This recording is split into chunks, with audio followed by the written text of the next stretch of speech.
Satyani Pratnaparamita dan rekan saya, Iis Harnani, akan memaparkan makalah kami yang berjudul Konsep Dasar Filsafat Ilmu Pendidikan.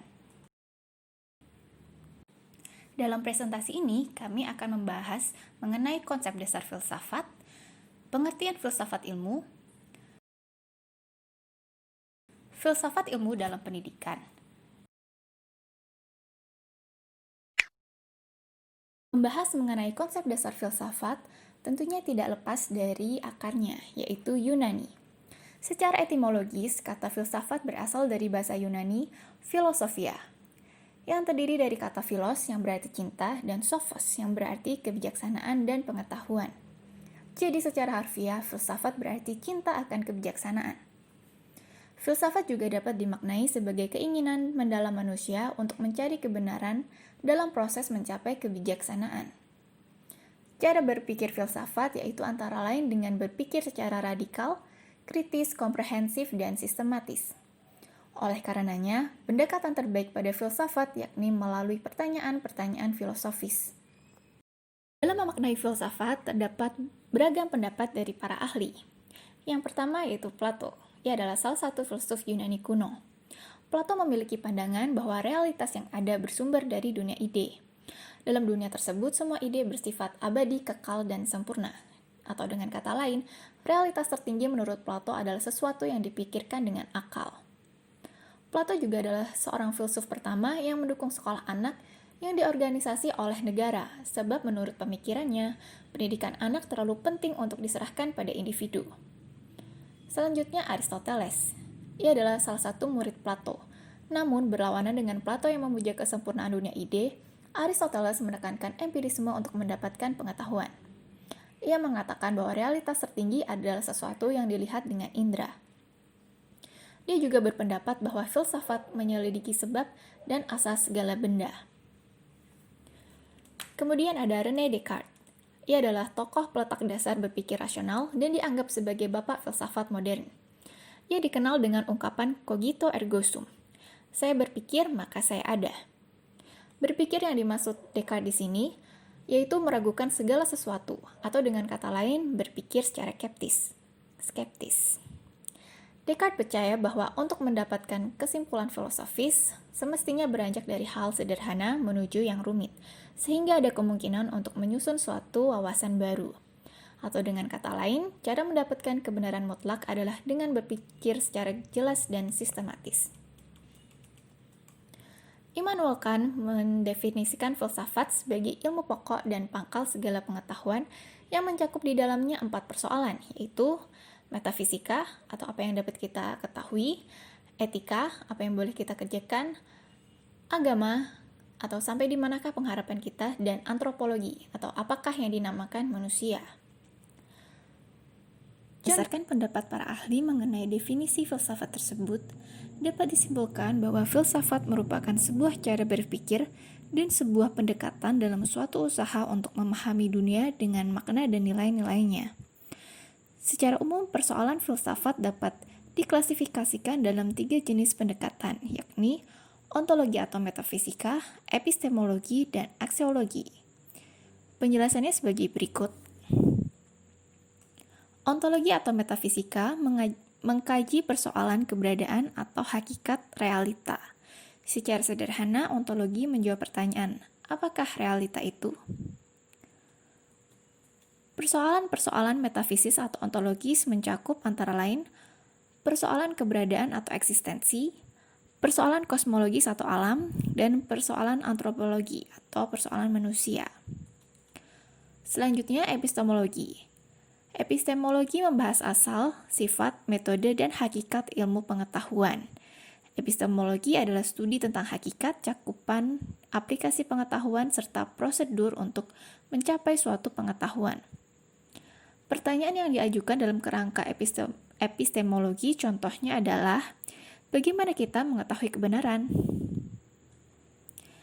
Aksiologi mempelajari hakikat nilai-nilai. Aksiologi terbagi lagi menjadi 2, yakni etika dan estetika.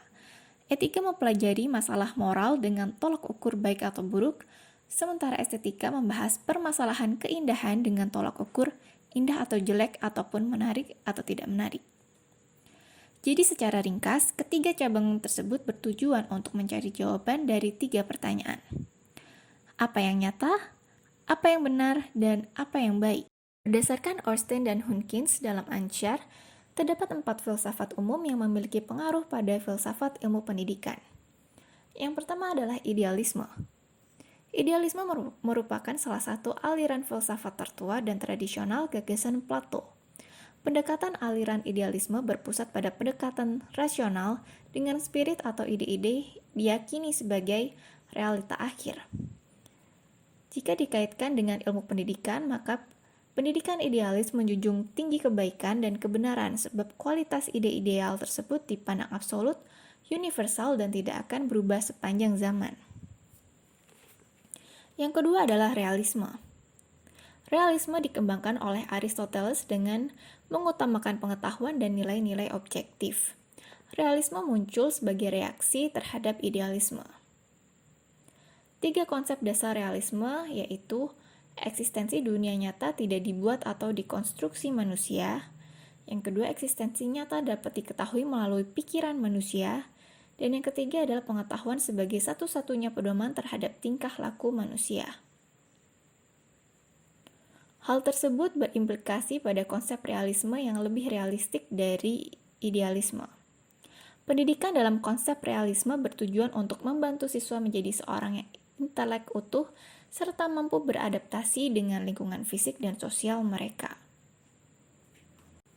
Kemudian yang ketiga adalah pragmatisme.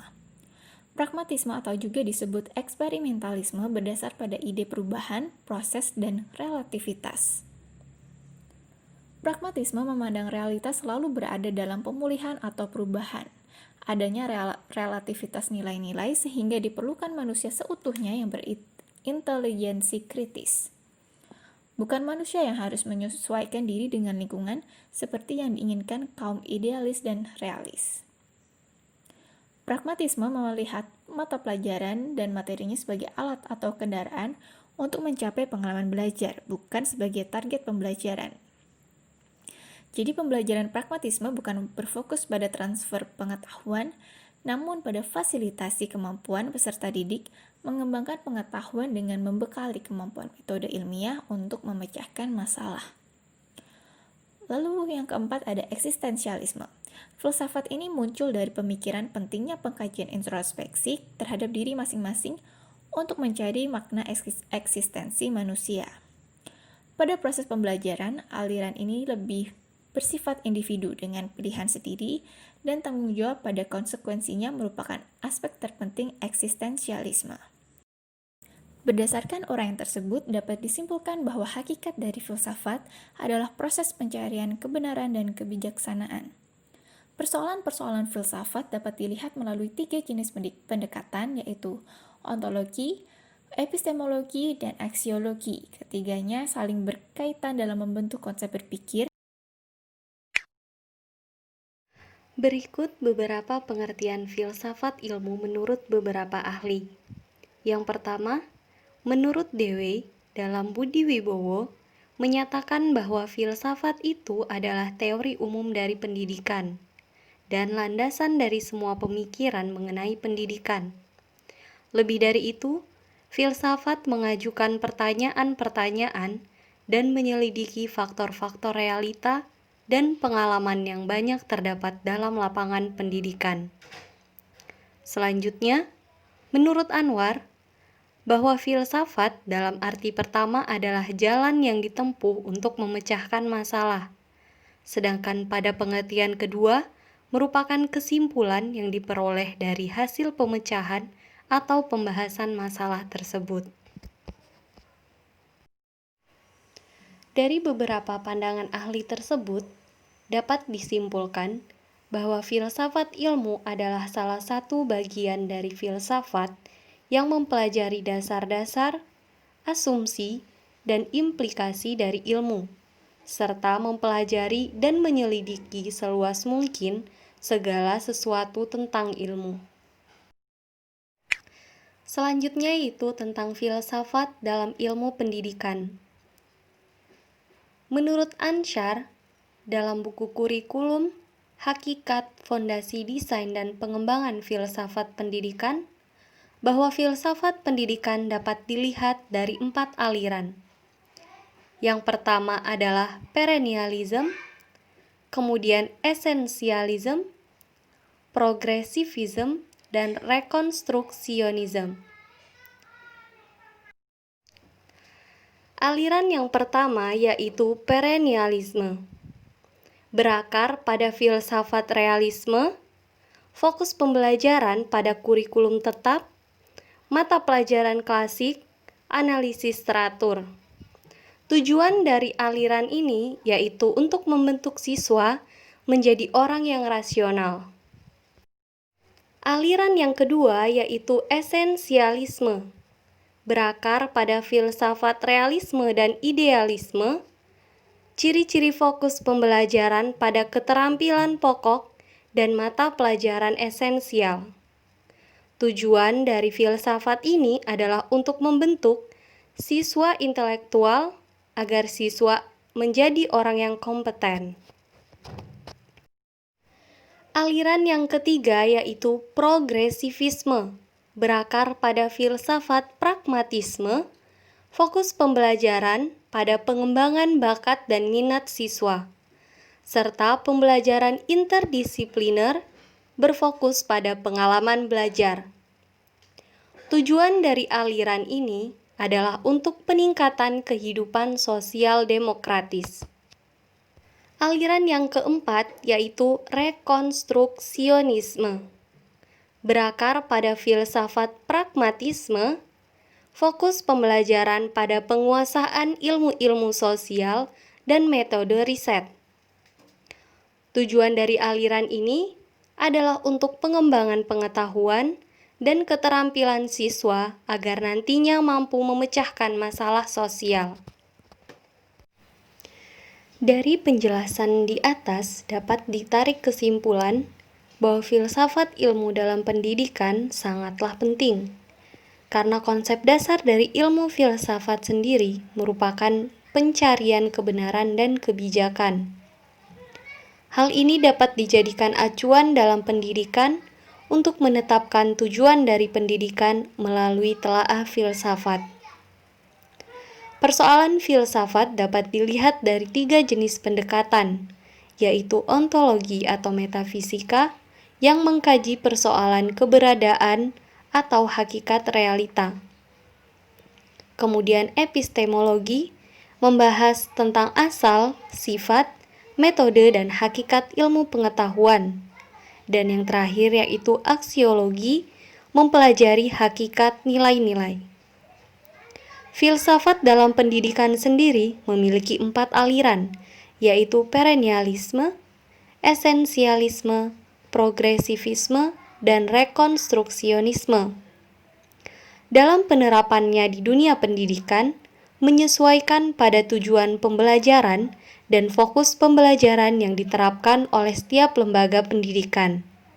Pada umumnya, setiap lembaga pendidikan menggunakan lebih dari 1 aliran filsafat pendidikan.